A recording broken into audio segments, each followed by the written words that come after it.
Palabras de vida eterna, ministrando fe y esperanza en el Señor Jesucristo.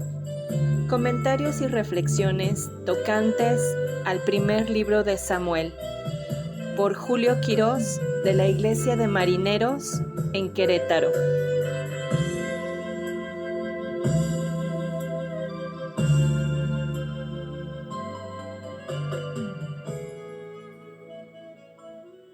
Primero Samuel capítulo 29 y 30 son de los últimos capítulos con los cuales quisiera terminar esta participación.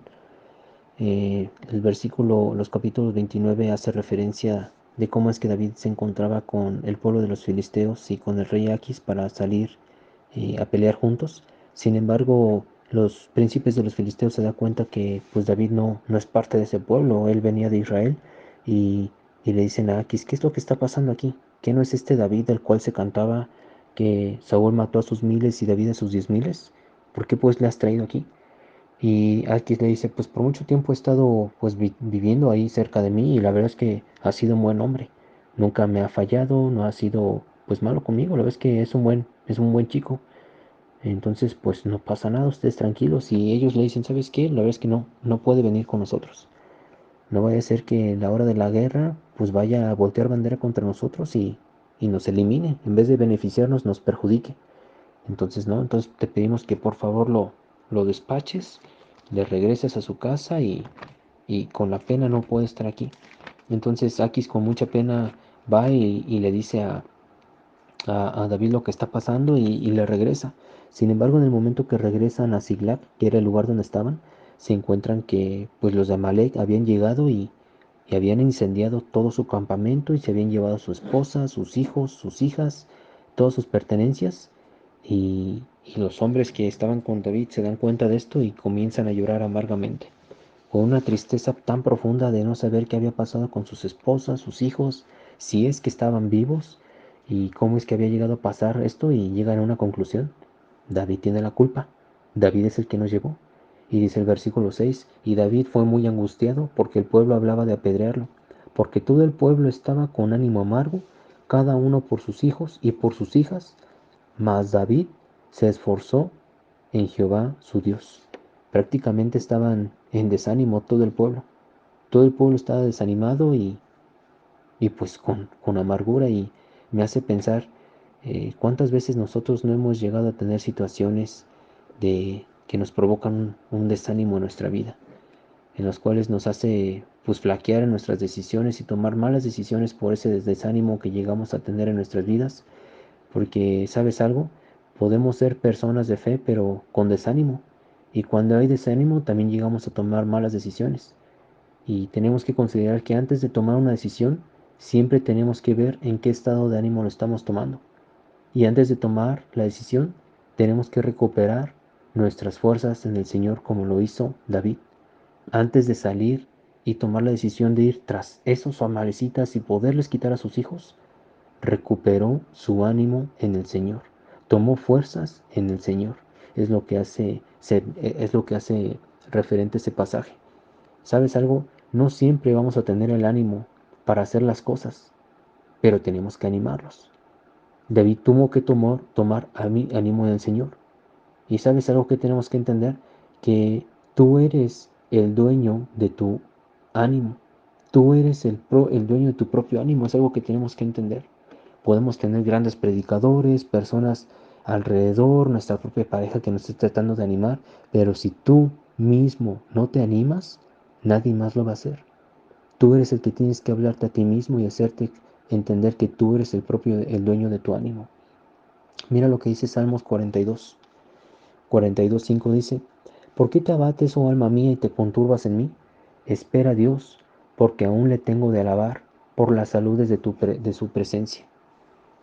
Si podemos entender que es tan importante recuperar nuestro ánimo, podríamos entender que si no lo hacemos, hay demasiadas cosas en juego para que vivamos en desánimo de esa manera. Están nuestros hijos, nuestra familia, nuestra iglesia.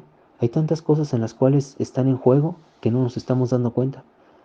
Pero ¿cómo es que podemos recuperar nuestro ánimo para poder tomar buenas decisiones y avivar nuestro espíritu? Y tenemos que entender primeramente que soy amado de Dios. El enemigo siempre me va a hacer entender y decir es que eres un perdedor, eres un bueno para nada, no sirves, no le importas a nadie, no hay razón por la cual vivir. Muchas cosas que va a llegar a tu mente. Pero mira lo que dice 2 Corintios 5:21. 2 Corintios 5:21 dice, al que no conoció pecado hizo pecado por nosotros, para que nosotros fuésemos hechos justicia de Dios en él. Jesús es el amor de Dios encarnado. Y cuando Dios te ve a ti, Él ve su justicia, su santidad. Y Él puede entender que tú eres su belleza. Tú eres uno de sus tesoros más apreciados gracias a Jesucristo. Por eso es que es tan importante que si tú no eres salvo, puedas aceptar el amor de Dios en tu vida. Porque es la justicia y la bendición que Dios puede dar a tu vida. Eres el reflejo de Jesucristo en ti. Él ve a Jesucristo a través de ti. Y Él te ve como alguien tan amado, tan apreciado, tan, tan amado que Dios puede hacer hacia ti. Podemos entender que desde el momento que nosotros creímos en Jesucristo como nuestro Salvador, Dios nos adoptó como sus hijos y ahora Él tiene cuidado de nosotros en todo sentido. Somos amados, no eres perdedor, eres victorioso gracias al Señor. Podemos entender otra cosa más y es que gracias al Señor también somos victoriosos. Somos victoriosos y gracias a ello, pues Dios es digno. Dice nuevamente en el 42, Salmos 42, en el versículo 8 dice, de día mandará Jehová su misericordia y de noche su canción será conmigo y oración al Dios de mi vida. Dios es digno de que cada vez que llega la noche y llegan esos pensamientos de desánimo, podamos alabar a Dios.